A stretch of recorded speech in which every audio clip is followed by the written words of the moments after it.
So did your dad kind of explain everything to you? He said something about shooting up a school. Did you say something about school shooting? Never. I just told him, I don't know what. Maybe they misheard somebody else. I would never say I would threaten up to shoot school. You never ever said. No, I swear. Do you use Discord? Discord? Yes, sir. I used to. I don't have it. When's the last time you used it? Like a few months ago. Really?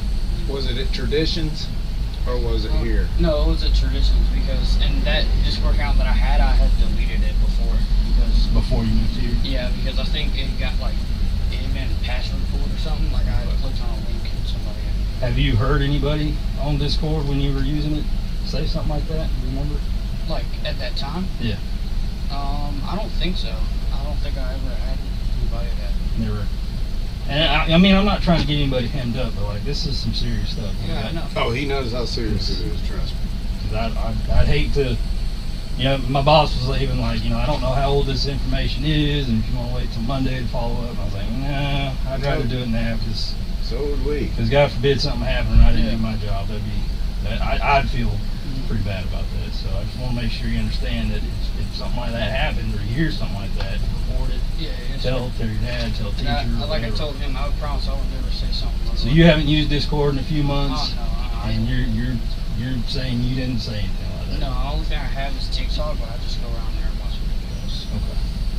The investigation continues into the Georgia high school shooting. We are learning more about the suspected shooter's family and his past. Our team is standing by with the very latest. Jeff Harris joining us with how to tell if a young person is merely troubled or a legitimate threat to their community.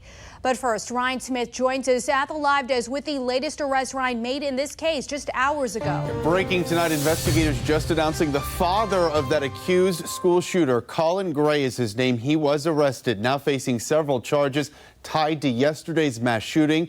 They include 4 counts of involuntary manslaughter and 2 counts of second-degree murder. Authorities now saying he purchased the AR-15 style weapon used in the killings as a Christmas present for his son. Less than 2 hours ago tonight, we received audio of when he was questioned by deputies last year about previous online threats. Take a listen. Do you have weapons in the house? I do. Are they accessible to him? They are. I mean, there's nothing loaded, but they are down. Okay. We do a lot of shooting. We do a lot of deer hunting. He shot his first deer this year. Yeah. Okay. So like I'm pretty much in shock, to be honest with you. Well, I'm a little pissed off, to be even really honest with you, if that is what was said. Investigators searched the family's home today, finding several documents. Now they believe the 14-year-old wrote referencing past school shootings. We're also told tonight Colt Gray, that suspect, had only been enrolled in that school district for about 2 weeks prior to the tragedy. Just hours from now, the alleged shooter expected to make his first court appearance at the county courthouse tomorrow. Well, he will be tried as an adult. For now, he's staying at a juvenile detention center. As of this hour tonight, still no clear motive. Colt Gray, the father of the accused Georgia school shooter, Colt Gray, is being charged for his alleged involvement in the heinous crime and could face up to 180 years in prison. This echoing a similar situation where the parents of Michigan school shooter Ethan Crumbley were sentenced to 10 to 15 years in prison for their role in the shooting that killed 4 students. Joining us now to discuss is criminal defense attorney and founder of the Illinois-based firm Greenberg Trial Lawyers, Steve Greenberg. It's great to see you again, Steve. So details of this case, they're limited, but do you agree with the charges being brought against Colt Gray? What ultimately do prosecutors have to prove? You know, we don't know all the facts here. We know that there were some problems with his son. There were some red flags. We know that he got a weapon for his son apparently after those red flags were there. So it's a question of where you want to draw the line in parental responsibility. And without knowing what was there, you know, was his son saying, I'm going to go out and I'm going to do some harm to some people, and then the father bought a gun for him? Maybe you've got more liability there, sort of more criminal liability in that situation than if the son was just saying, hey, there's people I don't like, you know, I'm going to go beat them up.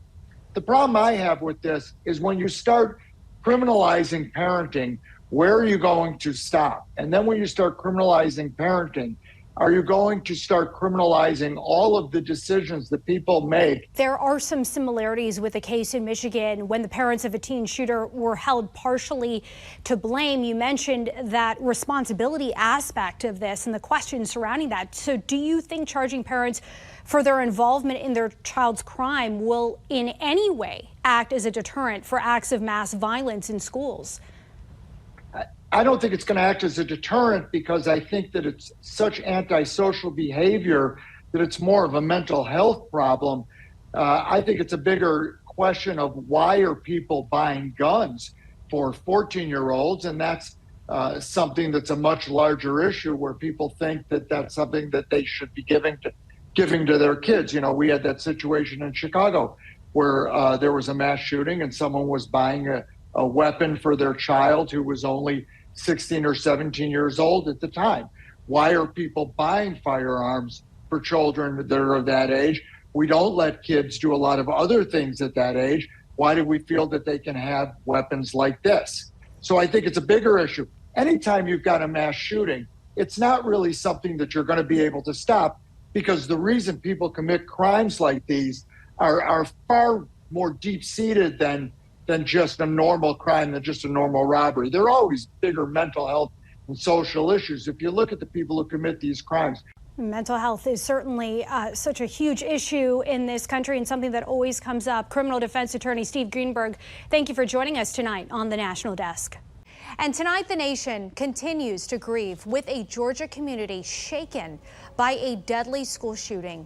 Ryan Smith is at the live desk with how the district, Ryan, is coping with the unspeakable tragedy. Yes, certainly a tough day they will never forget. There will be no Friday night lights at Appalachia High School in Winder, Georgia this week. Their football game now canceled as that community mourns the 4 lives taken during Wednesday's deadly shooting there. Steady stream of community members in Winder visiting what is now a solemn place, paying their respects throughout the day today to the 4 lives lost. 14-year-old Mason Schermerhorn, Christian Angelo, also just 14 years old, and the 2 teachers in that school, Christina Ermy, were told she was celebrating a recent birthday when she was shot and killed, and that assistant football coach Richard Aspinwall. Now, surviving students sharing stories of bravery today. Coach Aspinwall on the ground, shot by the classroom doorway, we are told. He tried to actually crawl back to his students in what they are calling a final effort to protect them. And tonight we're learning about the 2 school resource officers on campus who helped take down the accused shooter and take him into custody. They are Tanner Good and Brandon King. You see their pictures on your screen here. Both officers there have extensive backgrounds in school threat training. They have nearly 2,000 hours of law enforcement training combined, county and state law enforcement praising their swift actions on that high school campus.